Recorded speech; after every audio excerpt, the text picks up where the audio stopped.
Hi hello friends, chill out with Soumya. கூழையன் எவ்வியூருக்குள்ள அவசர செய்தி ஒன்றை சொல்ல வந்திருந்தான். உதயஞ்சேரல் கீழ்மலையில் புதர் விலக்கி பாதை உருவாக்கியிருக்கிறான். அதற்கடுத்து பரம்பு மலை தொடங்குகிறது. நம் பகுதியில் நுழையவில்லை. மிக கவனமாக திட்டமிட்டு பணியாற்றி கொண்டிருக்கிறான். கடற்கரை பகுதியிலிருந்து மூங்கில் நாற்கொடிகளை எண்ணற்ற வண்டிகளில் கொண்டு வந்து தொடர்ந்து இறக்குகின்றனர். அது ஏன் என்று தெரியவில்லைன்னு தென் திசை நிலைமையை விளக்கினான் கூழையன்.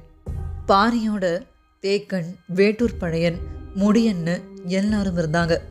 எப்பையும் விழிப்போட இருக்கிறது கூழையனோட இயல்பு. உரிய நேரத்தில் விழிப்போட இருந்தா போதும், மற்ற நேரத்தில் இயல்பா இருந்தாலே போதுமானதுன்னு அவனுக்கு நிறைய வாட்டி சொல்லியாச்சு. ஆனா எங்க கேட்குறான்னு சலிச்சுக்கிட்டாரு வேட்டூர் பழையன். ஆனா தேக்கனுக்கோ இந்த நிலைமையை அவ்வளோ சுலபமா எடுத்துக்க கூடாதுன்னு இருந்துச்சு. சேரனுடைய வன்மம் ரொம்ப ஆழமானது. 10 ஆண்டுகளுக்கும் மேல அவன் காத்துட்டு இருக்கான். இப்ப குடநாடு அவனுக்கு வாய்ப்பா வந்ததும் செயல்ல இறங்கிட்டான்னு தேக்கனுக்கு தோணுச்சு. தேக்கன் என்ன சொல்ல போறாரோன்னு கூழையன் கவனிச்சுட்டு இருந்தப்போ பாரி சொன்னான், கீழ்மலை பாதையில் நமது எல்லைக்குள் வராமல் கவனமாக நிறுத்திருக்கிறான் என்றால் வேறு ஏதோ பகுதியில் பாதை ஊடுருவிக் கொண்டிருக்கிறது என்று பொருள். அவன் கூழையனை நன்கு புரிந்து வைத்திருக்கிறான்னு பாரி சொன்னான். உதயஞ்சேரலி முறை குடநாட்டை தான் முதலிலே உள்ளிறக்கிடுவான்.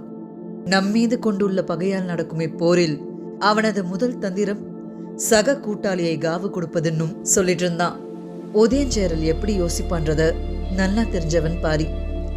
அதனால அவனுடைய கருத்து சரின்னு அங்க இருக்கிற எல்லாருக்கும் தெரியும். உரையாடலுடைய முடிவுல பரம்புடைய வடமேற்கு எல்லை பகுதிக்கு போகும்படி முடியனுக்கு உத்தரவு கொடுக்கப்பட்டுச்சு. ஆனாலும் எல்லாரும் வலியுறுத்தினது என்னவோ தேக்கனுடைய செயலைதான். இப்போ காடறிய கிளம்புறத பத்தின விஷயத்த கொஞ்சம் மறுபடியும் யோசிச்சு பாருங்கன்னு. சரின்னு கடைசியா தேக்கனும் கொஞ்சம் இறங்கி வந்து, முழு நிலவுக்கு இன்னும் 3 வாரங்கள் இருக்கின்றன. அதற்குள் பகரையின் ஈரலை கொண்டு வர பரம்பின் மக்களுக்கு உத்தரவிடுங்கள். யாராவது கொண்டு வந்து விட்டால் அவரிடம் பொறுப்பை ஒப்படைக்கிறேன்னு தேக்கன் சொன்னாரு. மறுநாள் கூழையன் தென் திசைக்கும் முடியன் வடமேற்கு திசைக்கும் புறப்பட்டாங்க. பரம்பு நாடு முழுக்க பகரி வேட்டை பத்தி அறிவிக்கப்பட்டுச்சு. பகரி தான் பறவைகளுடைய தலைவன். அதனுடைய வேகத்தையும் நுட்பத்தையும் வேறெந்த பறவைக்கும் ஈடு சொல்ல முடியாது.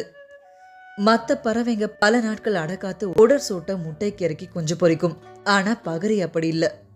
முட்டை போட்ட அன்னைக்கே குஞ்சு பொறிக்கும். பகரியோட ஈரலை சாப்பிட்ட மனுஷனை எந்த விலங்கு தீண்டினாலும் அதனுடைய நஞ்சு அவனை ஒன்றும் செய்யாது.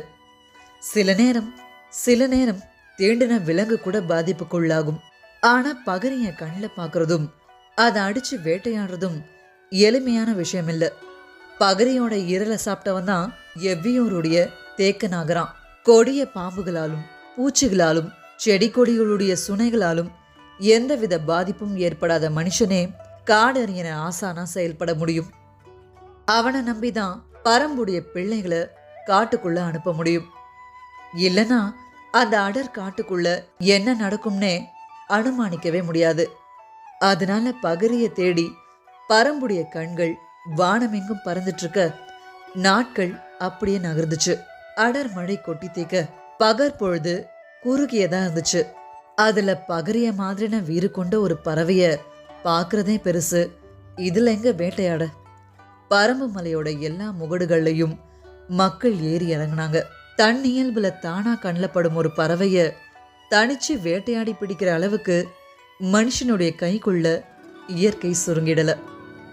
பரம்புடைய மக்கள் அந்த சின்ன பறவை கிட்ட தங்களுடைய தோல்வியை ஒத்துக்கிற கடைசி பகலும் முடிவுக்கு வந்துச்சு. தேக்கன் சொன்ன முழு நிலவு நாளும் வந்துச்சு.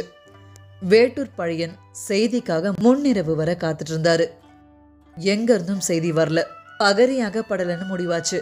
இனி தேக்கன் காடறிய புறப்படுறத தடுக்க முடியாதுன்னு தெரிஞ்சதும் பழையன் தேக்கன் கிட்ட, பிள்ளைகளை நல்லபடியாக பயிற்றுவித்து கொண்டு வா, மற்றவற்றை நாங்கள் பார்த்து கொள்கிறோம்னு சொல்லிட்டு வேட்டுவன் பாறை நோக்கி புறப்பட தயாரானார். இங்க மதுரையில 2 மாத காலம் விழாக்களின் உச்ச நிகழ்வான மணமாலை சூடுற நாளும் வந்துச்சு. கருங்கை வாணனோட திட்டமும் துல்லியமா நடைமுறையாச்சு. பாண்டிய குலத்துடைய திருநாள்.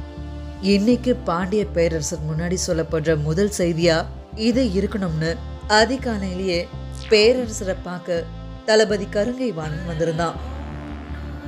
நமக்கு வந்துள்ள செய்திகளின் அடிப்படையில் நம்மால் அனுப்பப்பட்டவர்கள் பச்சை மலைக்குள் வெற்றிகரமாக நுழைந்து விட்டனர். இலக்கை அடையும் காலம் நெருங்கி விட்டதுன்னு சொன்னான். மணநாளின் மகிழ்வை வென்றும் ஆற்றல் கொண்ட செய்தியை அளித்தாய்னு கருங்கை வாணனை பாராட்டி கட்டி தழுவினார் பேரரசர்.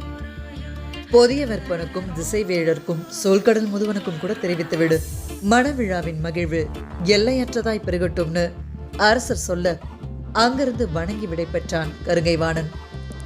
இன்னொரு பக்கம் பொற்சுமையும் அந்த புறத்துல தயாராக மனசில்லாம வேற வழி இல்லாம அலங்காரம் செஞ்சுக்க ஆயத்தமானா. பரம்புலையும் தேக்கன் 11 சிறுவர்களோட புறப்பட தயாரானார். காணறிய அனுப்புற நாள் எவ்வியோருடைய உணர்ச்சி பெருநாள்.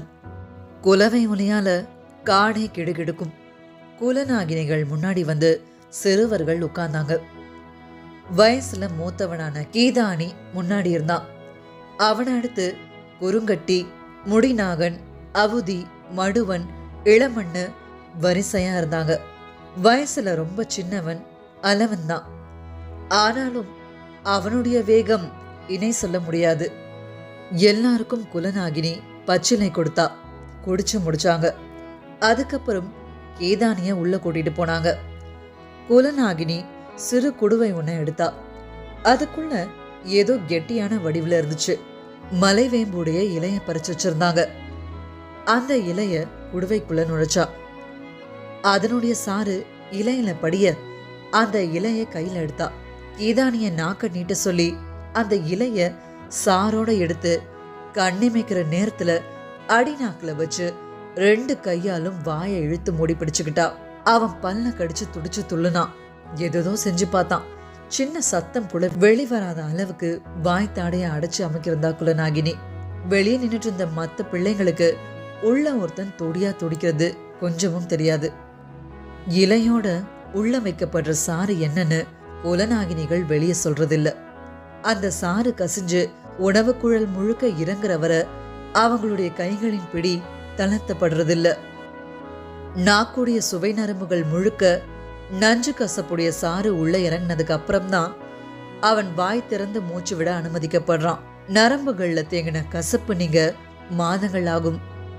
மேல் தோல்ல விழுற தழும்பு மறையாதத போல அடி நாக்குல நிலை கொண்ட கசப்பு அவ்வளோ சீக்கிரத்துல மறையாது. அவனுடைய நாக்கு சுவையான உணவை தேட இன்னும் சில ஆண்டுகள் ஆகும். அவ்வளோ ஏன், காடறிஞ்சு வீடு வந்த பின்னும் கூட சில ஆண்டுகள் எடுக்கும் இந்த கசப்பு மறைய. ஏன்னா இந்த கசப்புடைய வாடை காட்டு பயணத்துக்கு ரொம்ப முக்கியமானது. காட்டுடைய எல்லா விலங்குகளுக்கும் இந்த வாடை தெரியும். சிறுவர்கள் பேசினபடி நடந்து போக இந்த வாடையை நுகர்ந்து அதுங்க விலகி போயிடும். விலங்குகளை விலக்க இந்த கசப்புடைய மனமே மொழியாகுது. 11 பேரும் மலைவேம்புடைய இலையை விழுங்கி துடிச்சு அடங்குனாங்க. அதுக்கப்புறம் தான் புறப்பட்டாங்க. யாரும் யாருக்கிட்டையும் பேசிக்க தயாரா இல்லை. ஏன்னா வாய் திறந்து பேச பேச கசப்பு உள்ளிறங்கும். இதை பழகி அவங்க இயல்பா பேச தொடங்க சில வாரங்களோ மாதங்களோ கூட ஆகலாம். அது வரைக்கும் குறைவாக தான் பேசுவாங்க. பேசுகிற ஒரு வார்த்தைக்கும் ஒரு குடம் வேம்புடைய சாரை குடிச்சதுக்கு சமம்ன்ற மாதிரி இருக்கும். எவ்வியூரை விட்டு வெளியேறினாங்க. சிலர் வில்லம்பு வச்சிருந்தாங்க.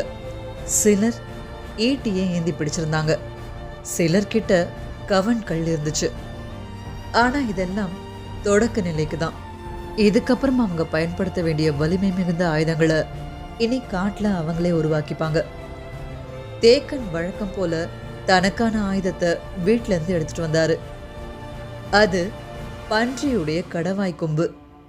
இந்த காட்டுல மிக வலிமை வாய்ந்த பொருள் எதுன்னு கேட்டா அது பன்றியுடைய கடவாய் கொம்புதான். அதை உடைக்கவோ நொறுக்கவோ எதுனாலையும் முடியாது. அதனுடைய அடிப்பகுதிக்கு என்ன வலிமை உண்டோ அதே வலிமை கூர்மை மிகுந்த முனை பகுதிக்கும் உண்டு. தேக்கன் 2 கொம்புகளுடைய அடிப்பகுதியில துளையிட்டு அறந்து போகாத நார் கொண்டு தனது 2 கையுடைய மணிக்கட்லையும் சேர்த்து கட்டியிருந்தார். காடறிகிற பயணக்காலம் முழுக்க அவர் பயன்படுத்தும் ஒரே ஆயுதம் அது மட்டும்தான். மணிக்கட்டுல கட்டி உள்ளங்கைக்குள்ள மடக்கிக்கிட்டா இப்படி ஒரு ஆயுதம் இருக்கிறதே வெளியே தெரியாது. இதை கொண்டு எந்த மரத்துடைய அடிப்பகுதியையும் கொத்தி இழுத்தா நரம்பு செதில்கள் பிஞ்சு நொறுங்கும். இருகன மரத்தையே பிச்சு எடுக்கும்னா விலங்குகள்லாம் ஒரு பொருட்டே இல்லை. காடறிஞ்சு சிறந்த போர் வீரனா விளங்கி தன்னுடைய திறமையால பல வலிமை மிகுந்த பணிகளை செஞ்சு இறுதியில பகரிய வேட்டையாடி ஈரலை தின்னவன் தான் தேக்கனாகிறான். அதனால அப்படி ஒருத்தன் அவனுடைய உடல் அசைவையோ ஆற்றலையோ துளியும் வீணா செலவிட மாட்டான். எந்த ஒரு விலங்கின் தாக்குதலையும் சமாளிக்க மிக சில அடிகள் போதும். குத்தி கொன்னு வீழ்த்துறதெல்லாம் வீரர்கள் தொடக்க கால வாழ்க்கையில பண்ற செயல். ஆனா வாழ்க்கை முழுக்க காடு பார்த்து பட்டறிவுடைய உச்சத்துல நிக்கிற தேக்கனுக்கு தேவை மிக சிறிய சில அசைவுகள் மட்டும்தான். எந்த விலங்குடைய நரம்ப எங்க தட்டினா போதும்னு நல்லாவே தெரியும். கைப்பிடி அளவு கோரை பொருட்களுடைய முனையில முடிச்சு போட்டு அதனை கொண்டு அடிச்சா யானை நகராம உட்காரும். மரம், செடி, கொடி, விலங்கு, பறவை, மனிதன்னு எல்லாத்தையும் வெறும் நரம்புகளை வச்சே தேர்ந்தவரா இருந்தார் தேக்கன். முன்னால போயிட்டு இருந்தவரை தொடர்ந்து 11 பேரும் வந்துட்டு இருந்தாங்க. வாயை திறந்தாலே ஒரு குடம் நஞ்சு அடி வயிற்றுல கொட்டினது போல இருக்குன்னு யாருமே பேசல. ரொம்ப நேரத்துக்கு அப்புறம் சின்னவன் அளவன் கேட்டான், எதை நோக்கி போகிறோம்னு. நடந்தபடியே தேக்கன் சொன்னார், கொற்றவையை வழிபட கூத்துக்களம் நோக்கி செல்கிறோம்னு. கசப்பு கசப்புன்னு ஒருத்தரும் குரல் வளைய முறுக்கி திருகிட்டு இருக்க தேக்கனுடைய மனசோ கடைசியா நடந்து வர அளவன் மேல இருந்துச்சு. இவ்வளவு கசப்பையும் மீறி எங்கு போகிறோம் என்று எப்படி அவன் கேட்டான்? நான் சிறுவனாக காடறிய போகும்போது கொடுத்த கசப்பை விழுங்கி இயல்பாக பேச 2 வாரங்கள் ஆகின. ஆனால் இவனால் எப்படி உடனடியாக பேச முடிந்ததுன்னு தேக்கன் நினைச்சிட்டு இருக்கப்பவே அளவன் அடுத்த கேள்வியை கேட்டான். தேக்கனுக்கும் அதிர்ச்சி. அவனை கிட்ட கூப்பிட்டு பார்த்தப்போ உறைஞ்சு நின்னுட்டார்.